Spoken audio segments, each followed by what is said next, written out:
Que el Señor les bendiga, queridos amigos, hermanos. Gracias por haber estado en sintonía toda esta semana en este especial de Semana Santa que hemos tenido. Gracias. Hoy concluimos nuestros programas especiales y pues hemos tenido mucho aprendizaje desde el punto de vista teológico y cultural, cada uno de los acontecimientos que ocurrieron a lo largo de esta Semana Santa. Y hoy, pues concluyendo, vamos a hablar acerca de el evento que mueve a la iglesia evangélica, a lo que sobresale, lo principal. Obviamente todo el contexto por el cual se desarrolla la Semana Santa es importante, pero como en la carta a los Corintios lo menciona, la resurrección de Cristo es lo más importante. Entonces, de eso vamos a estar hablando en este último programa de este especial de Semana Santa. Nuevamente doy la bienvenida a nuestros maestros del Colegio Bautista de Teología. Todos estos programas son auspiciados por el colegio. Le damos la bienvenida al pastor Carlos Alvarado, al pastor Joel Fuentes y al pastor Michael Velázquez. Pastores, muchísimas gracias por aceptar la invitación. Gracias a ustedes. Gracias Bien. A ustedes. Iniciamos las preguntas que vamos a irnos a llevar a una discusión, a llegar a un punto en el cual vamos a concordar. Van a haber algunas, queridos hermanos, y esa es la idea de todo esto, que no está muy claro, pero vamos a sentar algunas de las posturas que los teólogos a lo largo de la historia han cimentado. Lo primero que vamos a contestar, hablando acerca de la resurrección de nuestro Señor Jesucristo, es ¿qué ocurre?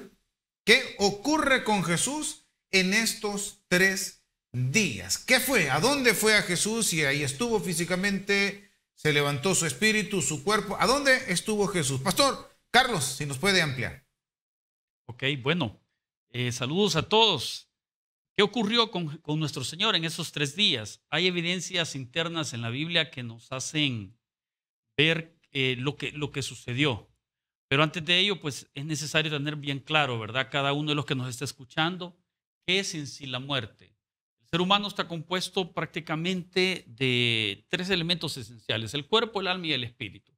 Desde una perspectiva que hoy en día la mayoría maneja, esa perspectiva quiero que tenga presente. Entonces la muerte, dice Santiago 2:16, es la separación de esas partes. Ese enfoque, ¿qué es lo que ocurrió?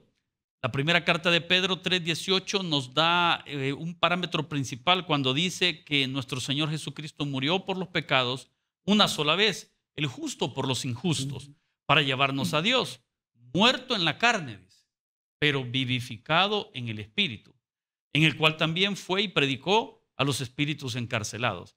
Cuando aquí habla prácticamente de esa separación que nuestro Señor vivió como ser humano, porque en su cuerpo Él cargó con todos tus pecados, con todos mis pecados, mis problemas, mis enfermedades, etc. Él, siendo el Cordero inmolado, en ese momento su cuerpo cargó con todo ello. Ahora el cuerpo descendió a la tumba, pero la creencia fuerte que se manejaba en aquel entonces era que su parte espiritual se fue a lo que se le conocía como el Hades. Y el Hades tenía 2 partes principales. Por eso es que Pedro hace mención y dice acá que fue y predicó a los espíritus encarcelados. Y ahí donde hay que entender también que en su humanidad Él exhaló el espíritu, como dice Mateo 27:50. Lucas 23 también lo confirma. Jesús, clamando a gran voz, dijo: Padre, en tus manos encomiendo mi espíritu. Y habiendo dicho esto, Él expiró. Pero ¿qué fue a hacer entonces Él allá a esa parte que la ciencia lo maneja como el centro de la tierra hoy en día? ¿Qué podemos decir entonces que Él fue a hacer? Bueno, número 1, Él fue a proclamar su victoria sobre todos los ángeles caídos, los cuales están ahí presos. Pero también Él fue y consoló a todos aquellos difuntos, aquellos que habían muerto en la parte del Antiguo Testamento y que pues estaban ellos esperando la redención prácticamente de parte del Mesías. Entonces podemos decir que Jesús no le fue a dar una segunda oportunidad a ellos de salvación, no, todo lo contrario. Jesús fue a proclamar su victoria y por ende allá en Efesios 4:8 dice la versión de Nueva Traducción Viviente Él llevó una multitud de cautivos. Esto pues para nosotros podría referirse a un evento que no está descrito de manera literal en la Biblia, pero en base a la cultura, en base a todas las enseñanzas y en base a diferentes fragmentos de los misterios mismos que la Biblia tiene, nosotros podemos estar muy claros de que nuestro Señor, sí, como lo dice Pedro, fue y les predicó en su espíritu vivificado, fue y les predicó, les proclamó, mejor dicho, la victoria a los espíritus encarcelados y de igual manera a todos aquellos que estaban esperando que el Mesías viniera. Sí, abonando tal vez a lo que el pastor Alvarado menciona, hay un versículo clave. Está en Mateo 12:40, en la cual lo cito literalmente. Porque como estuvo Jonás en el vientre del gran pez 3 días y 3 noches, así estará el Hijo del Hombre en el corazón de la tierra 3 días y 3 noches. Esto nos da una veracidad en cuanto a para dónde se fue Jesús. Según Mateo, él fue el corazón de la tierra, que el pastor Alvarado decía, es el lugar. Según la Biblia, el corazón de la tierra tiene que entenderse que es el Hades, que es un lugar de muertos, pero no es el infierno como algunos aseguran o decretan. Ahora, ¿qué fue a hacer ese lugar? Entendemos que él bajó a las profundidades de la tierra, a ese lugar que ahora entendemos teológicamente se llama Hades, que es un lugar de muertos. Ahora, ¿qué fue a hacer allá? El pastor decía, él fue a predicar a los espíritus encarcelados, según Primera de Pedro, capítulo 3, 18-19. Pero algo que es bueno recalcar, aparte de que él descendió a ese lugar, la idea de qué fue a hacer, es que tenemos que entender que él fue a proclamar. La palabra que ahí aparece, proclamar en el Evangelio de Pedro, en la carta de Pedro, es la palabra del griego keruso, que significa proclamar o dar un anuncio importante. No estamos hablando de la palabra evangelizo, que significa dar buenas noticias para salvación. Y digo esto porque hay mucha creencia, muchos cristianos que dicen que él fue a dar una segunda oportunidad. El pastor Alvarado decía claramente, él no fue a eso, él fue a proclamar, a anunciar, el griego keruso, que es su victoria. Y a que más teológicamente nosotros creemos que es un evento el que él no solamente llegó a proclamar su victoria a los espíritus encarcelados, que se entiende, espíritus encarcelados no pueden salir de ahí, sino que también llegó a traer cautiva la cautividad. Eso lo encontramos en Efesios capítulo 4 del versículo 8 en adelante. Y teológicamente lo podemos entender con varios argumentos bíblicos que se entiende que eran a lo que nosotros en la teología le llamamos a los santos del Antiguo Testamento, que estuvieron esperando la redención de un Mesías en el futuro. Ahora, ellos no son iglesia, son santos del Antiguo Testamento que se entiende en base a un estudio teológico que a esas dos acciones descendió Jesús a esas partes más bajas, a proclamar su victoria y a llevar esa cautividad cautiva a los cielos en el tiempo de su resurrección. Bueno, yo concuerdo con mis colegas pastores, Joel, pastor Carlos. Lo único que quiero dar es un matiz distinto porque si bien es cierto, la parte del descenso de Jesús a los así se llama, digamos en teología, en el catecismo, así se le establece, el descenso de Jesús a los infiernos, así se le establece. Está sostenido en varios textos bíblicos.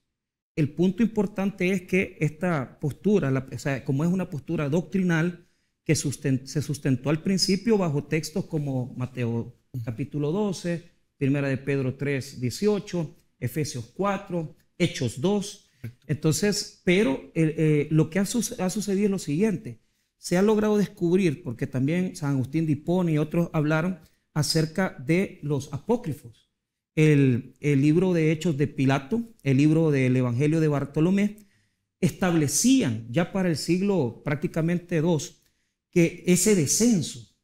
Entonces, la firmeza que tuvo esta parte doctrinal se sustenta no solamente a través de la parte de la patrística, sino que también a través de textos que en un momento determinado propagaron la postura, apócrifos. Hoy en día, la postura, digamos, de un grupo de la Iglesia Reformada, me refiero a incluso Calvino hizo algunos aportes con respecto a esto, es el hecho de que por la misma postura de la predestinación, el texto de Primera de Pedro 3:18 tiene poco sustento. ¿Por qué? Porque al parecer fue y predicó, ¿verdad? Como estamos hablando, a los espíritus. Nunca se le dice al alma de la persona espíritu en el Nuevo Testamento. El texto en griego y en el español se traduce de la misma manera. Y hay otra cuestión.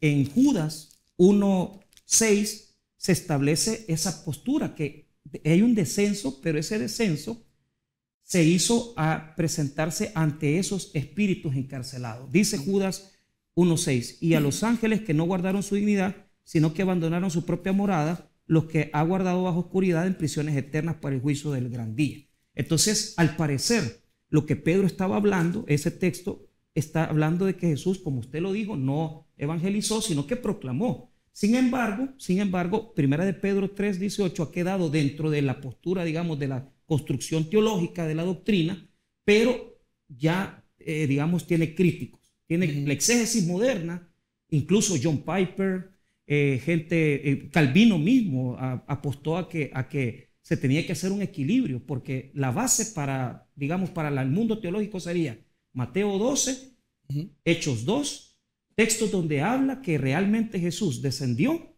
pero no sustentándonos en los textos que habla acerca de que se presentó solo a los espíritus encarcelados. Porque hay que hacer ese matiz, hay que hacer que esos textos ya tienen una crítica bien desarrollada y que muchos de nuestros televidentes pueden estar ahí. No, ese texto no quiere decir eso, porque uno lo puede constatar a través de comentarios como Enduring War y comentarios populares, pues, que Efesios 4 también es difícil sustentar. Entonces yo matizo eso, que aunque la doctrina subsiste y la creemos, porque yo tengo la postura del descenso de Jesús a los infiernos, creo que los textos de Primera de Pedro y el texto más que Efesios 4 ya tienen, digamos, un estudio muy profundo en la teología y en exégesis, que ya no pueden sostenerse a través de todo ese enramado teológico en el cual la doctrina se sustenta.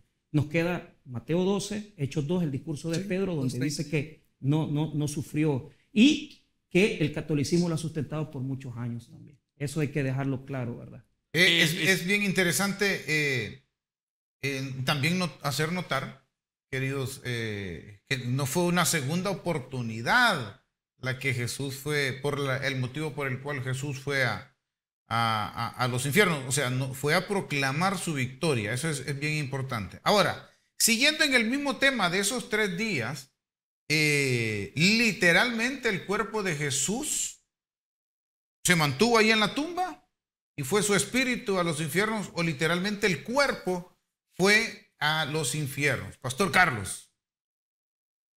La parte cultural, tanto del Antiguo Testamento y cómo se ve desarrollado, ¿verdad? Todo el pensamiento hasta el momento, es lo que realmente pues debería de prevalecer en los diferentes, digamos, hoy en día, debería prevalecer el criterio. El cuerpo de nuestro Señor, como lo mencionaba, hay evidencias bíblicas, hay evidencias internas que dice que el cuerpo de Él pues estuvo sí en la tumba. Por ejemplo, Lucas 23 dice que había un varón llamado José de Arimatea, de la ciudad de Judea, el cual era miembro del concilio, varón bueno, y él era justo, dice. Dice que que también esperaba el reino de Dios y que no había consentido en el acuerdo de lo que había sucedido, lo que habían hecho, fue a Pilato y pidió el cuerpo de Jesús.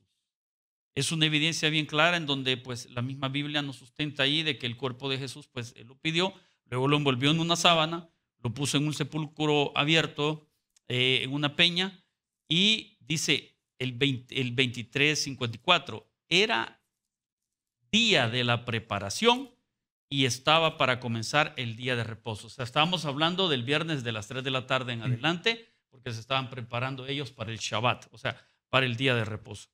Entonces, también ahí en Lucas hace mención luego ya en sí de la resurrección del Señor. Lucas 24:1, el primer día de la semana, muy de mañana, vinieron al sepulcro, trajeron las especias aromáticas, y dice el 24:3, no hallaron el cuerpo del Señor. no lo encontraron. Sucesivamente, hay otros textos, por ende, pues en Mateo, que hacen ver y hacen esa mención. Ahora, hay que estar claros en algo. En toda la historia han existido 3 tipos de calendarios. Una de las grandes incógnitas que siempre ha sucedido es el tema de que si estuvo 3 días. Lo vamos a tocar más adelante. Ok. Ya lo vamos a tocar. Ok, pero es importante estar claro que sí, el cuerpo de nuestro Señor Jesucristo sí estuvo pues en la tumba, como lo mencionaba al inicio. ¿Qué es en sí la muerte? Pastor. Sí, en Primera de Pedro 3:18, que es un versículo que mencionamos anteriormente, dice claramente lo siguiente: porque también Cristo padeció una sola vez por los pecados, el justo por los injustos, para llevarnos a Dios, siendo a la verdad muerto en la carne, pero vivificado en espíritu. Entendemos, y segundo lo que el pastor Alvarado dice, entendemos que el cuerpo físico de él, material, estuvo ahí en la tumba. Ahora, lo que obviamente entendemos que tuvo que haber descendido a las partes más bajas, en base a lo que hablamos, es su espíritu. Porque obviamente fue a predicarle a espíritus que estaban ahí, según Pedro, según Judas. Entonces fue esa parte inmaterial. Y esto lo podemos sostener, porque es consistente en la Biblia, en 1 Corintios capítulo 15, cuando Pablo, obviamente inspirado por el Espíritu Santo, da la esperanza al cristiano de ese momento, en la cual le dice 1 Corintios 15:52. En un momento, un abrir y cerrar de los ojos al final de la trompeta, porque se tocará la trompeta y los muertos serán resucitados incorruptibles y nosotros seremos transformados.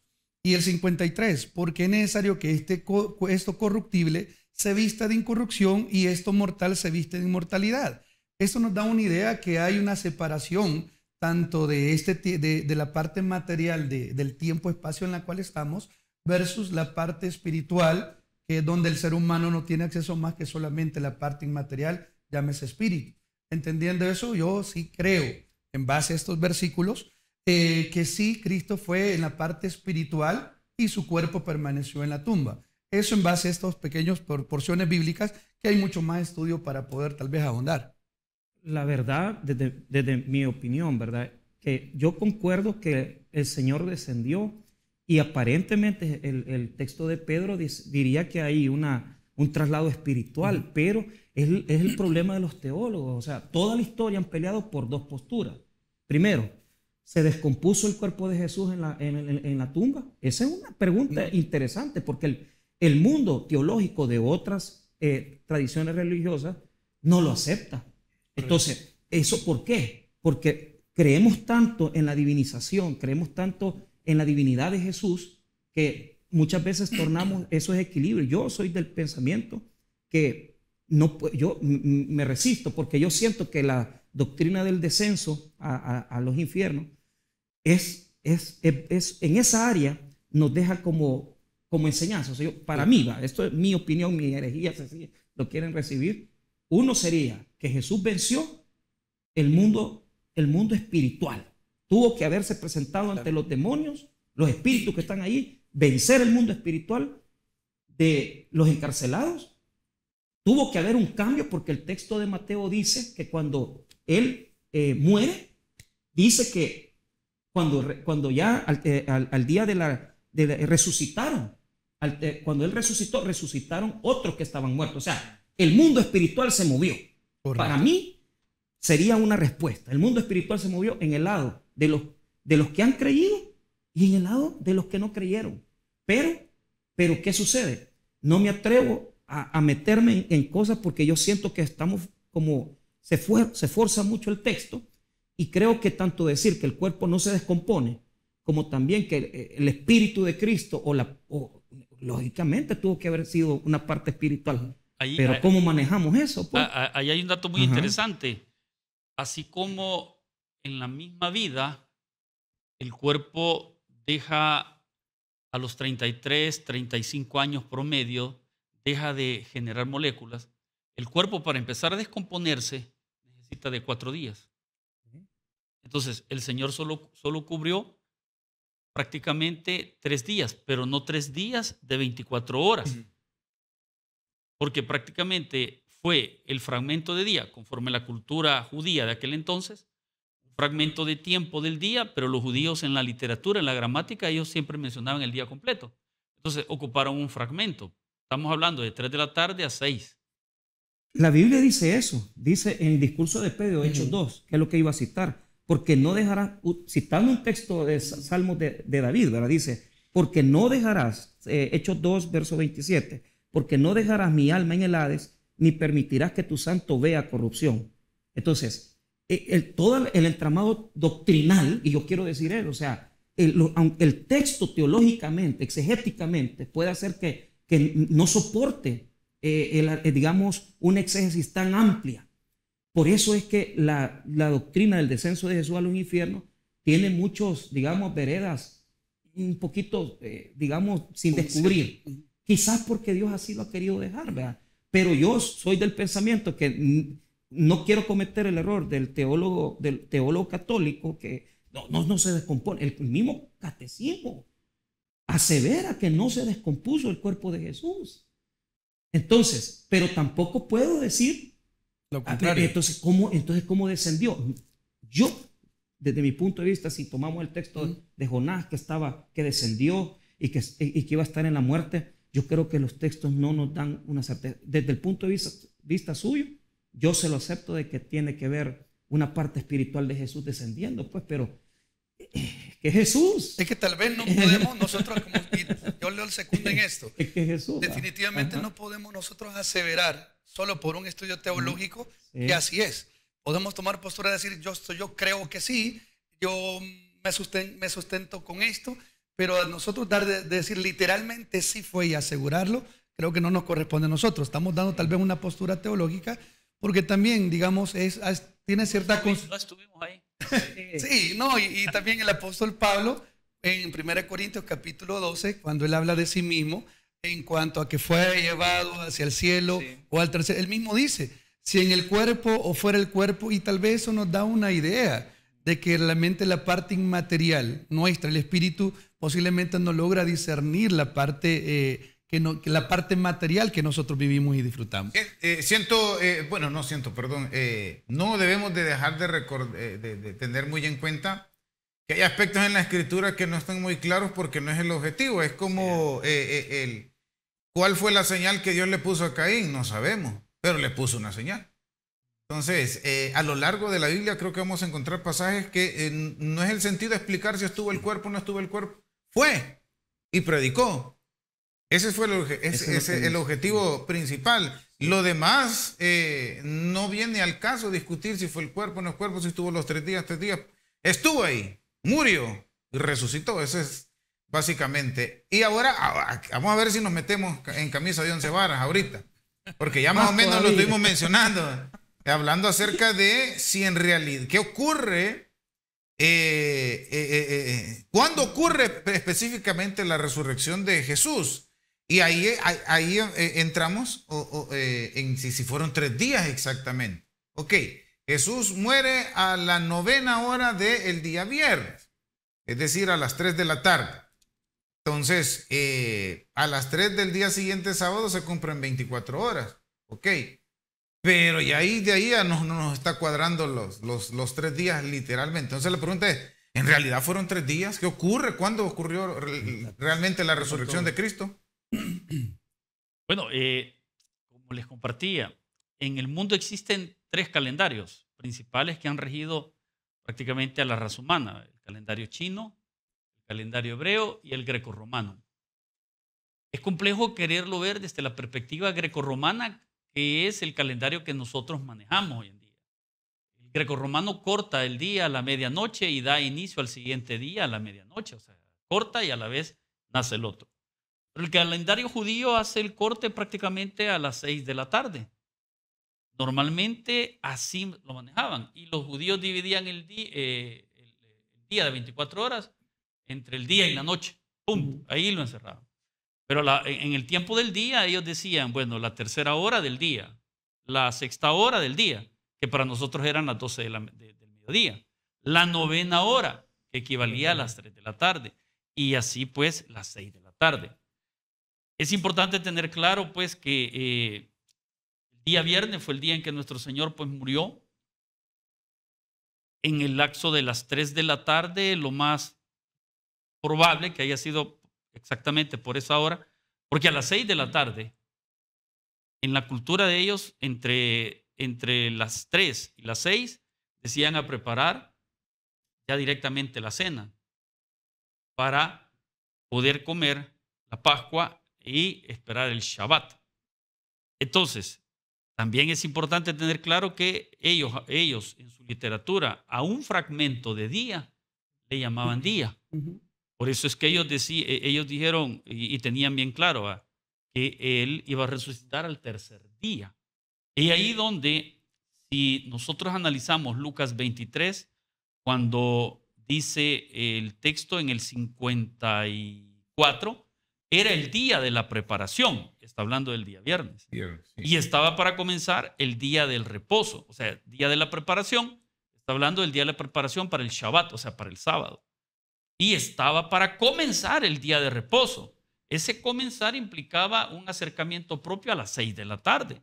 Entonces, viene el 24, dice, el primer día de la semana.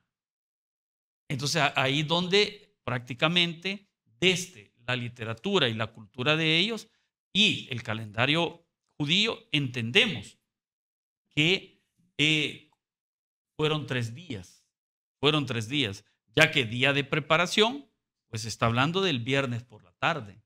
Y cuando habla de el día de reposo, está hablando del sábado, del Shabbat. Y así el primer día de la semana, el día domingo. Pastor. Sí, el problema es que, como bien lo decía el pastor Alvarado, nosotros estamos bajo un calendario solar o gregoriano. El judío de esta época estaba bajo el calendario hebreo, que difiere en cierta manera. Primeramente, los nombres. Nosotros tenemos por nombre cada día, ellos lo tienen por número, y eso ya complica todo. Pero ahora bien, realmente fueron 3 días. Hay 3 posturas que se han desarrollado teológicamente, que son las que más veracidad tienen. Tradicionalmente nosotros aceptamos que Cristo murió en un día viernes según nuestro calendario para resucitar un día domingo de nuestro calendario a las 6 aproximadamente de la mañana o al amanecer de ese día. Ahora, en base a la cultura de ese momento, históricamente se cree que para el judío tomando una porción de un día ya cuenta como día. Y tanto Marcos, Lucas y Juan están de acuerdo con eso, que se cumplieron esos 3 días en base a ese punto de vista. Si murió viernes, resucitó domingo, ahí hay 3 días porque con una porción de horas que ya tuviera, ya contaba como día. El problema tal vez teológico y bíblico de si fue así esa fecha de viernes a sábado, el problema se da cuando llegamos a Mateo capítulo 12, versículo 40. Y es ahí donde comienza el problema teológico, porque lo dice literalmente, porque como estuvo Jonás, dijo Jesús, en el vientre del pez 3 días y 3 noches, así el Hijo del Hombre, dice, así estará el Hijo del Hombre en el corazón de la tierra. Y aquí está el punto, 3 días y 3 noches. Y ya con ese versículo es que se complica ya la parte teológica. Para que sean 3 días y 3 noches, estamos hablando de 3 días literalmente de 24 horas. Y si es así, ya no encaja en nuestro calendario, claro. Ni comenzando viernes, tendría que haber sido el día lunes de nuestro calendario para que se cumpliera. Pero por eso es importante. El intérprete de la Biblia tiene que viajar en el tiempo. Pero si yo quiero interpretar ese texto que usted ha mencionado conforme yo conozco, que es el día, que es la noche, que es, ahí cometo un error. Yo tengo que viajar en el tiempo. Sí, no, correcto. Ahora, mi deber nada más es poner el punto de vista bíblico, teológico. Yo estoy de acuerdo y me integro al pensamiento bíblico que tenemos como bautistas, que para mí Cristo murió el día viernes de nuestro calendario y resucitó el domingo por la mañana. Yo estoy de acuerdo y acepto eso, pero tal vez sería importante que la audiencia pudiera también entender que hay otras posturas y tienen sustento y tienen base. Porque digamos, de hecho hay un dato histórico de una investigación, dice que posiblemente en esa semana se dio lo que es la fiesta del año sabático, que caía en esa semana, y que por eso subieron 2 sabáticos en la misma semana, y esos argumentan que por eso tuvo que haber sido la muerte del Señor Jesús el día jueves, porque se habla de una preparación de las mujeres de especias, que eso no se puede hacer después de un Shabbat, se hace antes de un Shabbat. Entonces ahora, y ahí argumentan eso, otros dicen no, tuvo que haber sido el día miércoles. Ahora, las 3 posturas tienen una base, tienen una lógica, pero ninguna de ellas llega a una conclusión definitiva. Solamente argumentan dando posturas. Ahora, lo que nosotros sí entendemos, y yo me baso en esto, que dentro de la cultura, como repetimos, el judío tomaba que aunque sea una porción del día, ya estuviera, unas horas ya estuvieran desarrolladas, se tomaba como días. Ahora, unos teólogos dicen, lo importante no es si fueron literales o no. Lo importante es que se cumplió la profecía de que iba a estar 3 días. Fue obviamente muerto y resucitado al tercer día con gran poder. Ahora, nuestra postura es que sí, de viernes a domingo se da el proceso de la resurrección y lo sustentamos en base a la Biblia. Pero es importante tener esos puntos también adicionales que la gente lo puede escuchar y se puede preguntar, ¿y esto es verdad o no? Entonces, por eso tal vez la manera de poder explicarlos. Totalmente de acuerdo. En eso yo estoy claro que en los números de la Biblia hay que difícil. Hay que tener, no solo en los 3, sino que en muchos otros. O sea, pero el tema es ese, o sea, que digamos como pequeñas, digamos, conclusiones de eso, quizás, ¿verdad? Que definitivamente ser muy así específicos con los horarios, no podemos decir que resucitó a una hora determinada de la madrugada, pero la Biblia enseña eso, se cumplió la profecía, se cumplió. Que difieren algunos elementos y no se puede a veces sacar algunos argumentos muy firmes, pero sabemos que la resurrección se tuvo que haber dado cumpliéndose esa profecía. Yo estoy de acuerdo con eso. Yo vuelvo y repito, en la Escritura no está todo revelado porque en ciertos pasajes el objetivo es otro. Pero sí también considero, y yo sé que ustedes, estimados maestros, me van a dar la razón, que debemos de ser responsables a la hora de enseñar. O sea, si en la Escritura no está explícito, nosotros está en nuestra responsabilidad dar las posibles posturas teológicas de lo que pudo haber ocurrido.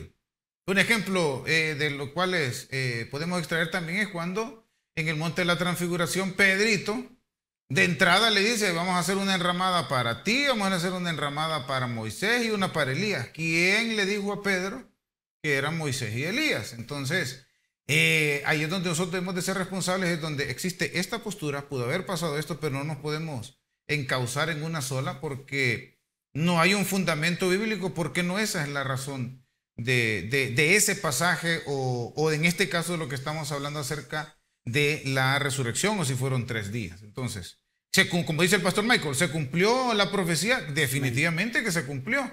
Entonces, no hay por qué estar alegando más si fueron 3 días, 2 días, 1 día, si fue desde el lunes, cuando se cumple la profecía. Bien, vamos a ir a una pausa. Ya vamos a regresar, queridos hermanos, con los últimos puntos de esta discusión, la importancia de comprender desde el punto de vista teológico-cultural. Ya regresamos.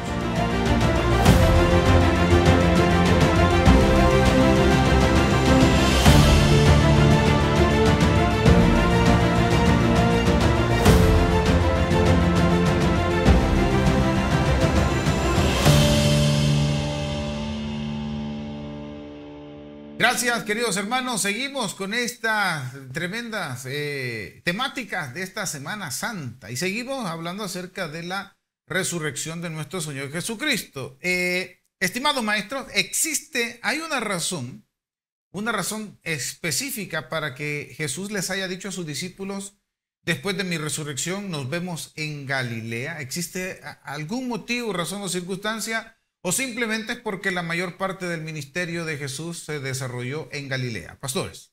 Bueno, creeríamos que hay varios motivos. Quizás el primero es que podemos entender que todo comenzó allí. El llamamiento de los discípulos, el inicio de su ministerio, la parte de su bautizo, sus predicaciones. El primer milagro fue en la boda de Caná de Galilea. Y él comenzó su ministerio después de ser bautizado en Galilea. Entonces, claro que creo que tiene un motivo de por qué decirle a los discípulos que tienen que mantenerse ahí. ¿Por qué? Porque, amados, ahí comenzó todo. En Mateo 4, del 12 en adelante, cito literalmente lo que la Biblia dice. Cuando Jesús oyó que Juan estaba preso, volvió a Galilea. Y dejando a Nazaret vino y habitó en Capernaú, ciudad marítima, en la región de Zabulón y Neftalí, para que se cumpliese lo dicho por el profeta Isaías cuando dijo: tierra de Zabulón y tierra de Neftalí, camino del mar, al otro lado del Jordán, Galilea de los gentiles. El pueblo asentado en tinieblas vio gran luz, y a los asentados en región sombra de muerte, luz les resplandeció. Podemos ver que no solamente es por un inicio de ministerio y todos los milagros, sino porque era un cumplimiento profético que él tenía que comenzar ahí su ministerio, desarrollar gran parte de su ministerio, y el hecho de que lo regresara a los discípulos a que lo esperaran allí después de su resurrección era una manera de volver no por cuestiones nostálgicas, sino porque ahí fue el primer amor donde ellos conocieron quién es la verdad, el camino y la vida, que es Cristo Jesús. Existe, como estamos aquí platicando, desde las perspectivas teológicas dadas, ¿verdad? Entonces, existe varias posturas. Una es la que nos compartía acá nuestro pastor, Joelito, le digo yo. Pero también hay otra. Bueno, el alboroto se había vivido en Jerusalén. Cualquiera que hubiese visto a sus discípulos, a sus apóstoles, era seguro de que ellos los podían haber matado. Entonces, nuestro Señor, por el ámbito que acaba de mencionar el pastor, les dijo, no, suban a Galilea, vayan a Galilea, porque ellos corrían mayor peligro en la parte de Jerusalén por las situaciones que se habían dado. Políticas. Ahora, también hay que tener claro otro aspecto cultural. Todo rabino, todo maestro, todo líder de aquellos entonces tenía un centro de operaciones. Pablo tuvo su centro de operaciones. Juan el Amado tuvo su centro de operaciones. Efesio fue ese centro de operaciones para Juan, y así pues Pablo tuvo el de él en Antioquía y sucesivamente. Entonces nuestro Señor, su centro de operaciones fue Galilea. De ahí él subía, bajaba, iba a predicar a un lado, iba a predicar a otro lado. En un momento donde inició todo, él los convocó. Desde una perspectiva profética, como decía el pastor, de igual manera se le dio cumplimiento. Pero, siendo un poquito práctico, se considera que estos personajes tenían que huir, tenían que escaparse hasta poder bajar un poquito, pues como decimos en buen salvadoreño, ¿verdad? Los ánimos, las aguas, y poder ya andar en Jerusalén, ya que estaba muy fresco la situación de la muerte y todo el alboroto que se había dado. Entonces, nuestro Señor les había dicho que los quería ver en Galilea para el cumplimiento profético. Él, como líder que era de ese grupo aproximadamente de 600, subdividido entre 12, 220, y les dijo, los quiero ver allá. Entonces, cumplió las profecías, cumplió la parte organizativa, él como rabino, la parte cultural, les quitó el miedo por andar caminando ellos en Jerusalén, porque dijo, bueno, ¿qué pasó? Murió, ¿y ahora qué hacemos? O sea, era un alboroto que se estaba viviendo. Entonces los reunió nuevamente allá, y hay muchos textos bíblicos, al grado que cuando ellos dijeron, vamos a pescar, pues, de repente él estaba ahí esperándolos en una paz, y les pidió que le llevaran pescado. Yo soy más los evangelios tienen una línea de enseñanza. Marcos particularmente tiene dos etapas, una del capítulo 1 al 8 y la segunda del capítulo 9 hasta el capítulo 16.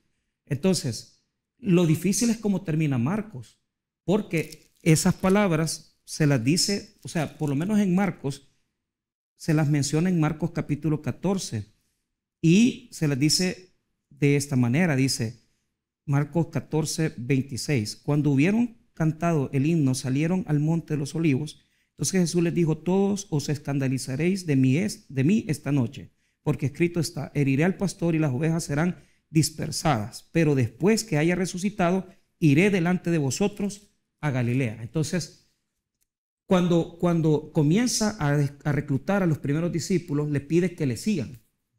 La clave del Evangelio de Marcos es recomponer, porque ¿cuál es el problema? Cuando ya las mujeres, en el capítulo 16, se presenta María Magdalena e incluso se les pide que vayan a Jerusalén, Marcos 16, verso número 7, pero y decía a sus discípulos y a Pedro que él va delante de vosotros a Galilea.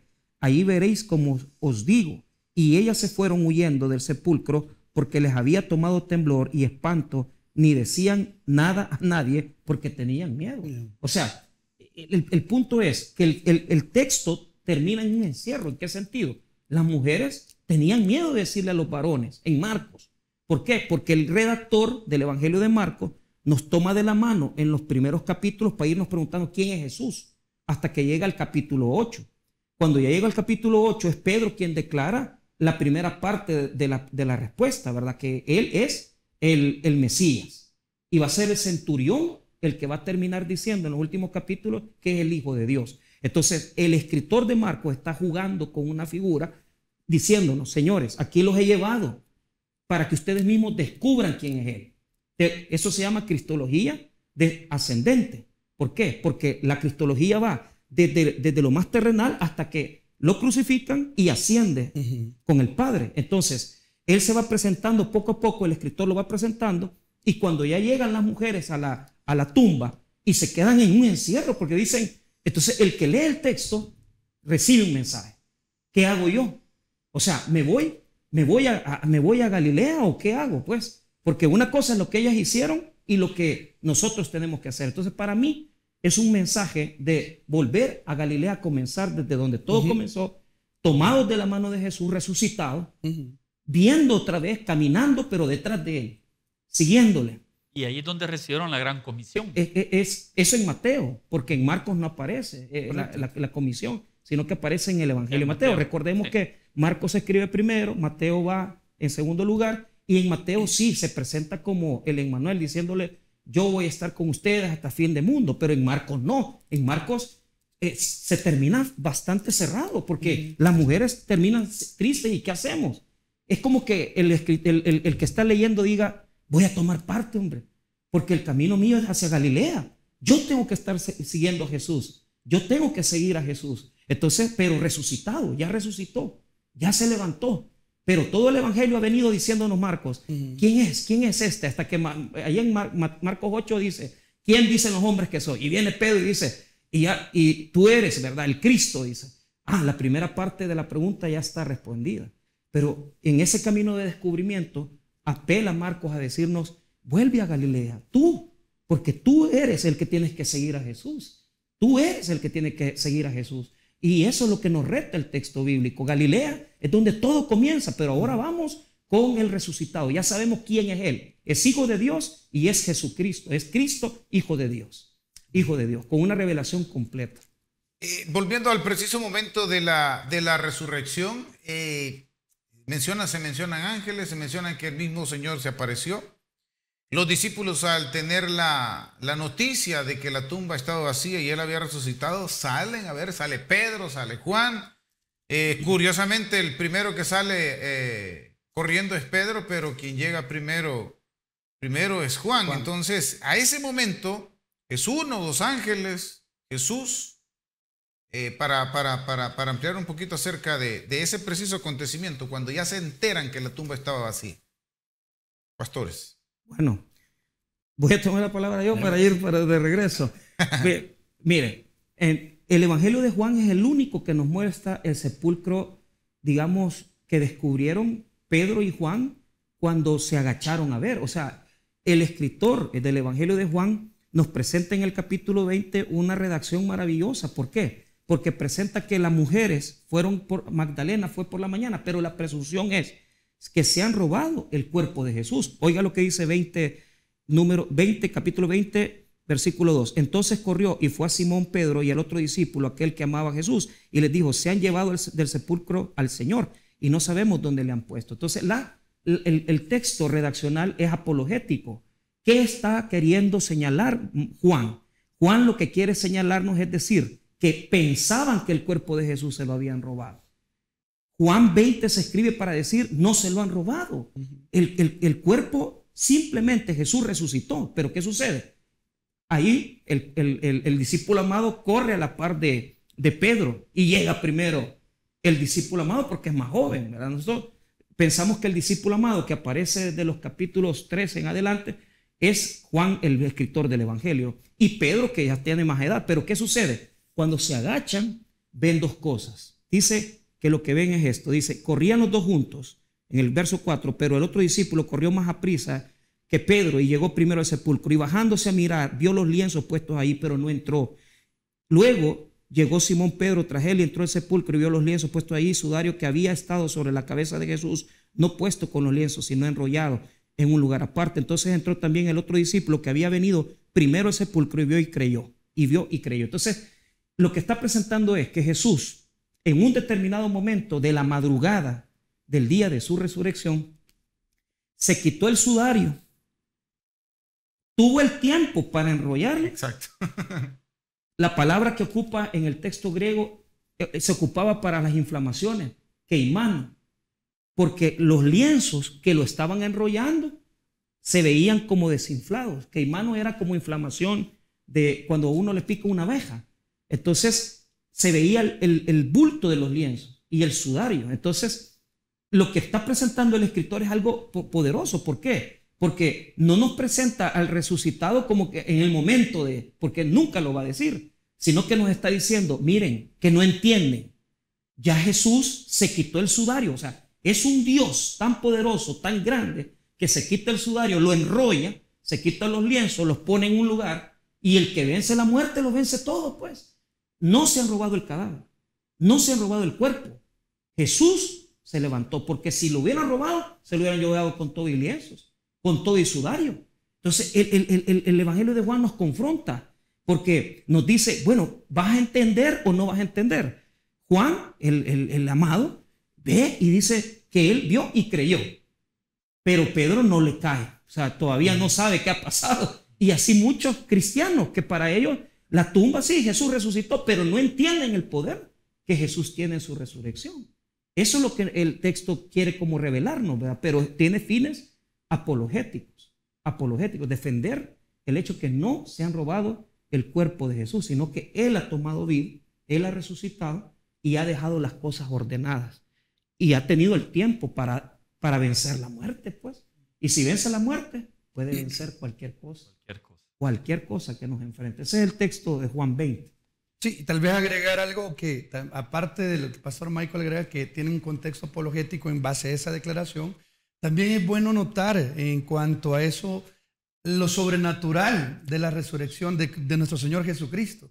Vemos que hay ángeles apareciendo, vemos una piedra removida, bueno, de hecho Lucas va a hablar de un terremoto. Entonces vemos que hay eventos sobrenaturales en ese momento. A ángeles apareciendo, Marcos habla de que hay un joven en la entrada, Lucas habla que son dos varones que están dentro de la tumba y las mujeres entran a ver, Mateo habla lo que es de un ángel viniendo y que provoca un gran terremoto. Entonces también lo asombroso de este evento es lo sobrenatural de la resurrección de Cristo. O sea, ningún humano provoca tanto, más que solo lágrimas. Pero este hombre que murió, que es nuestro Señor Jesucristo, no solamente provocó nostalgia, dolor, lágrimas a la gente, sino que también eventos sobrenaturales que nos hacen ver lo divino de Él, que dio obviamente mostrando una parte gloriosa, devolviéndole la vida, levantándolo con poder a Jesús y evidenciando, porque del momento que, como decía el pastor Michael, las mujeres llegaron y evidenciaron esto, van a decir, miren, se han robado el cuerpo.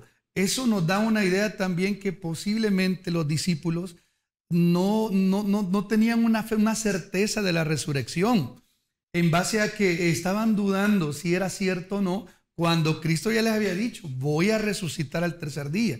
Entonces podemos ver que tal vez estos, no digo que así es, pero posiblemente estos eventos sobrenaturales eran necesarios y vitales para que estos discípulos, seguidores, pudiesen confirmar la veracidad de las palabras de Jesús de su resurrección al tercer día. Ahora, el texto no lo dice, esto es nada más entendiendo un poquito y agregándole teología al texto. Ahora, algo también curioso que creo que sería bueno notar es que las primeras en darse cuenta del evento de la resurrección son mujeres. Tanto Marcos como Mateo, Lucas y Juan hablan de María, la madre de Jacobo, Bartolomé, habla de otra mujer ahí implícita. Y curioso porque también a quien Cristo se le reveló por primera vez que era el Mesías que había de venir fue una mujer samaritana que comenzó a predicar el evangelio. Entonces, lo curioso es que hay mujeres, esto me dice a mí algo importante, el honor y la dignidad que Cristo vino a darle a la mujer en el Nuevo Testamento, pese a que muchas veces se está hablando machistamente de muchas maneras o minimizar a la mujer. Vemos que en el Nuevo Testamento Cristo en ningún momento sino que vino a dar una dignidad, una parte de coigual entre hombre y mujer delante de sus ojos a través del proceso de la salvación. Muy de acuerdo con lo que has mencionado, muy de acuerdo, ya que ese momento preciso de la resurrección se dio, ese momento de duda pudo haber existido por el hecho de que a ellos no se les había quitado el velo, que ellos no entendían el tema de la anastasis, ¿verdad? Sí entendían el heiro, que era el hecho de levantarse, lo habían vivido en el Antiguo Testamento, conocían el Antiguo Testamento, pero en ningún momento conocían el anastasio, o sea, el levantarse entre los muertos y el ser elevado. Entonces, desde esa perspectiva es que surgieron el montón de planteamientos, de dudas, al punto de que muchos textos bíblicos, como 27:63 de Mateo, dice, Señor, nos acordamos de aquel engañador que aún vivía y que había dicho, después de 3 días resucitaré. Ahí mandan la guardia. Una guardia tenéis, les dijo Pilato. Entonces, a esa guardia les colocaron.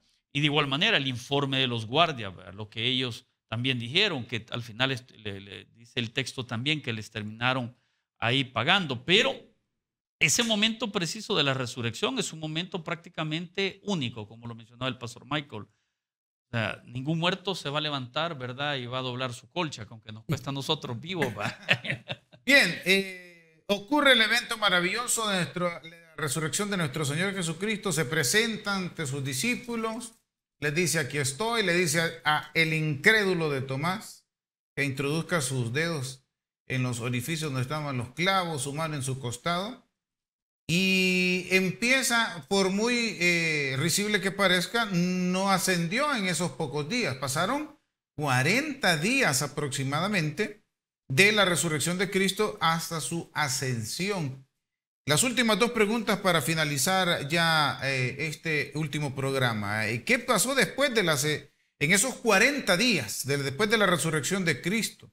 ¿Qué fue específicamente qué pasó? Y después de la resurrección, en este periodo, cuando ya asciende, inicia el periodo de la iglesia. Hay unos textos bíblicos que hacen ver que Jesucristo apareció. Esos textos bíblicos debemos de respaldarlos con los eventos que los hebreos en aquel entonces manejaban. La Pascua, después de la Pascua, se realizaba la fiesta del Pentecostés. 50 días después. Entre ese lapso de la Pascua y el Pentecostés se dieron estos eventos. Que nuestro Señor anduvo caminando, anduvo predicando, anduvo enseñando, se le anduvo apareciendo y fortaleciendo la fe de sus discípulos. 1 Corintios 15:4 dice que fue sepultado y resucitó al tercer día, conforme a las Escrituras. El verso de 1 Corintios 15:5 dice que se le apareció a Cefas, pues a los 12, luego se le apareció y luego vuelve a poner el texto, apareció. Y luego vuelve a poner el texto en el verso 8 y apareció. Eso nos indica a nosotros de su andar, su caminar. Llegó el punto que se le apareció a la gran mayoría de discípulos. Nuestro Señor tenía un promedio de 600 discípulos. Es una cuenta conforme la misma cultura. Estaba él como maestro, tenía 12 abajo, estos 12 tenían un promedio de 10 cada uno, que forman los 120 aproximados que están en Hechos, que son los que recibieron la venida del Espíritu Santo, y cada uno de esos tenía un promedio de 5 personas que él discipulaba. Entonces 120 por 5 llega aproximadamente ahí por los 600 que menciona ahí en 1 Corintios 15. Ahora dice más de 500, quiere decir que ya muchos de ellos ya habían perecido. Entonces, 40 días fueron necesarios para que él les mostrase quién era él.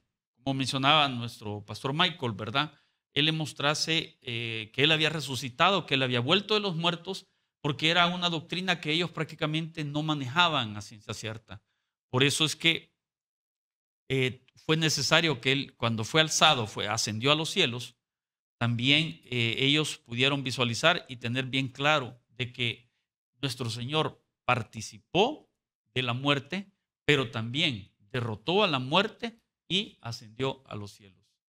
Algo importante es que hay que establecer, estos 40 días son vitales, creo que para nosotros el cristianismo, para poder tener una prueba fidedigna de que la resurrección de Cristo se llevó a cabo. En Hechos 1:3 lo dice el apóstol Pedro, el escritor Lucas, a quienes también después de haber padecido se presentó vivo con muchas pruebas indubitables, apareciéndoles durante 40 días y hablándoles acerca del reino de Dios. Vemos que el número 40 es literal, 40 días después de su resurrección, y el número 40 en la Biblia es muy repetitivo, y esto es importante hablándolo teológicamente. Vemos obviamente a Moisés 40 años en Egipto, 40 años en el desierto y 40 años para entrar a la tierra prometida. Vemos también lo que es 40 días de nuestro Señor Jesucristo, en la cual estuvo en el desierto para ser tentado. Los primeros 3 reyes se llevan 40 años de diferencia. Entonces, algunos teólogos dicen que el número 40 es repetitivo en la Biblia porque marca lo que es un ciclo, o se habla que es una generación, marca lo que es una generación. Ahora, más allá de la parte teológica, lo importante es por qué 40 días, ¿qué hizo Jesús allí? Bueno, primeramente tenemos que entender que Jesús se le reveló a los discípulos en esos 40 días. Fue a buscar a los discípulos que estaban en Galilea, que habían abandonado el ministerio, por decir algo, y los llega nuevamente a reforzar, a animar, y le llega a delegar la responsabilidad en el caso de Pedro. Podemos ver realmente el llamamiento particular de ir a buscar a Pedro en esos 40 días. Y aparte que obviamente hubo muchas más apariciones a muchas personas, y creo que esto es vital porque hay evidencia, como el pastor lo decía en 1 Corintios 15, todas esas personas que vieron a Cristo resucitado son la prueba fehaciente de nuestra cristiandad. Si no tuviésemos esa cantidad de testigos, pues cualquiera podría decir, no, ese Jesús no existe, o sea, nadie lo vio después de resucitado. Pero ellos muestran y son la evidencia de que la cristiandad o el cristianismo que hoy predicamos está basado en un ser que sí resucitó con poder y gloria. Como ya ustedes aseveraron, bueno, los 40 días es materia lucana, hay que hablarlo como usted lo dijo. O sea, mayoría de gente no sabe que Hechos es la segunda parte del Evangelio de Lucas y que se le tituló hasta un poquito así porque se dice Hechos de los Apóstoles, pero es hecho de 2 nada más, ¿verdad? De prácticamente de Pedro y de apóstol Pablo. Pero lo que está jugando Lucas, porque el único que habla de la situación de la ascensión, porque son elementos previos a la ascensión de Jesús y previos al bautizo del Espíritu Santo. Entonces, el Espíritu Santo ha dinamizado a Jesús en todo el Evangelio de Lucas. El Espíritu ha estado con Jesús, pero cuando inaugura el capítulo 1 de Hechos, que es la misma parte del Evangelio, pero ahora trascendiendo a su iglesia, es decir, ahora el que va a bautizar es el Espíritu Santo y es el Espíritu el que va a acompañar la iglesia. Jesús va a estar con su iglesia a través de su Espíritu Santo. No los va a dejar solos. Pero en esos días de los 40 está usando porque está usando Hechos, usa todos los elementos de Lucas. Y al principio en el Evangelio de Lucas, capítulo 4, en la tentación, se hablan de los 40 días, antes de que, digamos, que fue llevado por el Espíritu al desierto. Entonces, vuelve a repetir como usando argumentos de los capítulos de Lucas para decir que los está preparando para poder recibir el Espíritu. Porque ¿qué va a pasar? Él va a ascender y les va a encomendar que levante, que sean ellos porque van a instaurar el reino. No, si es que ustedes van a ser mis testigos. ¿En dónde? En Jerusalén, Samaria y hasta el último de la tierra, porque los demás evangelios nos dejan en Galilea. Mateo, Marcos, Juan incluso nos dejan un poco, pero Lucas nos lleva hasta Roma. ¿Por qué? Va a comenzar en Jerusalén, primero capítulo 1 al capítulo 6, después al 5, del 6 al capítulo 12 nos va a llevar a Samaria y del 13 hasta el último capítulo de Hechos 28 nos dice que no tiene fin, porque Hechos no tiene fin. O sea, nos está diciendo, señores, escriban ustedes su historia.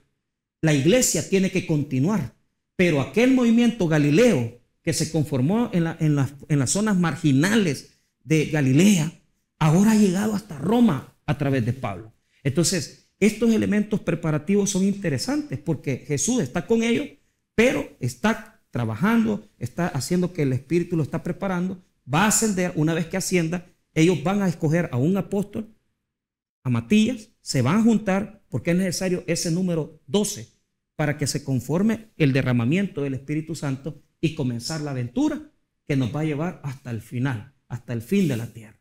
Así es como más o menos se presenta ese texto. Amén. Vamos a ir a una nueva pausa. Ya regresamos con algunos aspectos de conclusión con cada uno de nuestros maestros. Ya regresamos.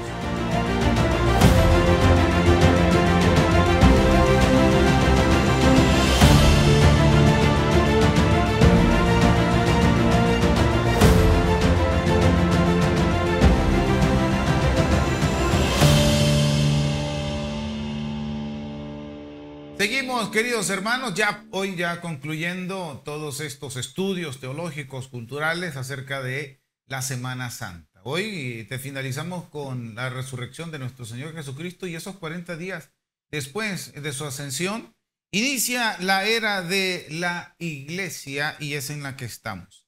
Algo que a mí me llama mucho la atención es cómo estaba la iglesia. Porque después de esos 40 días, estando en la fiesta de Pentecostés, hay una característica de la iglesia. Y es que dice en Hechos capítulo 2, versículo 1, cuando llegó el día de Pentecostés estaban todos unánimes juntos. Curioso cómo no dice unánimes y juntos, sino que lo menciona todo unido, unánimes juntos. Después de ese evento, el Espíritu Santo es derramado en la iglesia. Pedro se levanta, predica y gana más de 3,000 almas. Posteriormente sigue predicando el evangelio. La sombra de él sana a enfermos, es presentado ante el Sanedrín, igual que Jesús, y le prohíben predicar y él con más ímpetu, con más ánimo, sigue predicando el evangelio. Se derrama el Espíritu Santo sobre toda la iglesia. Y la labor es evangelística. Y eso es el legado que nuestro Señor nos dejó a la iglesia. El seguir y predicar el evangelio de Jesucristo. Pastores, para finalizar una reflexión a la iglesia cristiana evangélica acerca de Semana Santa, celebrarla, conmemorarla, vivirla, recordarla. Les dejo los micrófonos para que un mensaje a toda la iglesia. La obra que nuestro Señor realizó hace más de 2000 años en este tiempo que se le llama Semana Santa, es la obra de la regeneración. Esa obra Él nos está volviendo día a día a la vida con Él, a una comunión prácticamente con el Padre. Es importante de que no solo sea una Semana Santa.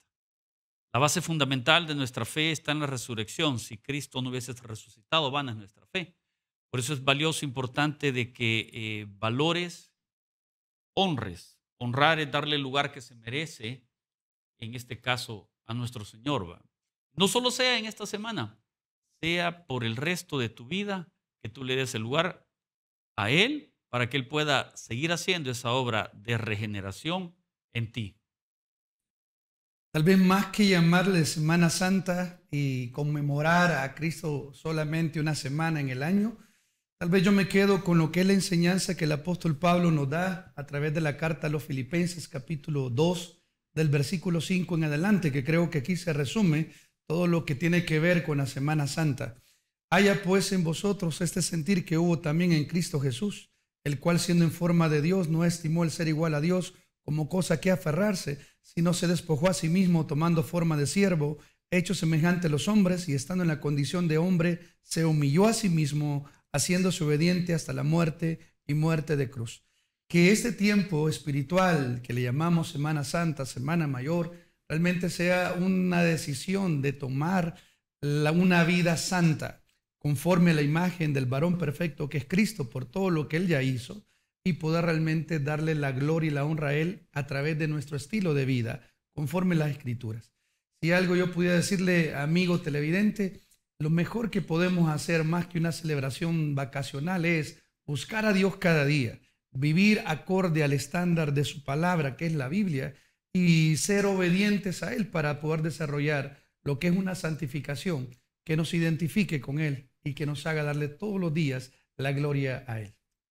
Quizás solamente hablar acerca del espíritu en que debemos de vivir, no solamente la Semana Santa, sino que el espíritu de la resurrección, es decir, el saber que o sea, ¿cuánto evangélico o creyente hay que ha creído, que hemos dicho, Jesús, te recibo, pero seguimos atados, ¿verdad? Ese simbolismo que Lázaro presenta en el Evangelio de Juan, de que sale todavía con los lienzos, y cuánto cristiano hay que vive en un espíritu de muerte y no un espíritu de vida.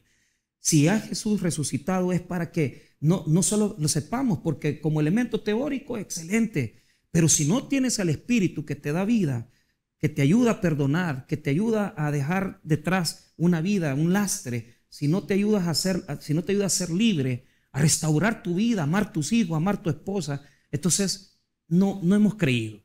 Y por más que hagamos acciones religiosas, ya sea en situaciones tradicionales o que vengamos a la iglesia en esta semana, poco o nada podemos hacer, porque la resurrección es un espíritu de vida que está en nosotros y que Cristo nos ha dado para que podamos vivir en libertad en nuestro interior y hacia con nuestros semejantes. Ese es el mensaje que quiero compartir. Amén. Muchísimas gracias, estimados pastores, maestros, catedráticos de nuestro seminario. Gracias a todos los panelistas que tuvimos a lo largo de esta semana también, que fueron maestros de nuestro seminario. Gracias a cada uno de ustedes que estuvieron pendientes de esta transmisión. Esperamos, como Colegio Bautista de Teología, seguir con estos programas teológicos para poder despejar dudas, para poder comprender un poco más de la palabra del Señor. Y la invitación, si usted quiere estudiar en nuestro seminario en el mes de junio, a finales de junio, en las últimas 2 semanas, iniciamos las inscripciones a nuestro seminario para que este conocimiento, parte de este conocimiento que nosotros le hemos mostrado, usted lo pueda tener en nuestras aulas. Y no le estoy diciendo que principalmente que usted quiera ser pastor. Déjese utilizar por Dios en nuestro seminario, aprenda las herramientas de la correcta interpretación de la palabra de Dios y deje que Dios lo lleve a donde Él lo quiere en el ministerio. Nuevamente, muchísimas gracias, queridos hermanos, por haber estado en sintonía de estos programas especiales de Semana Santa. Jesucristo ha resucitado. Bendiciones.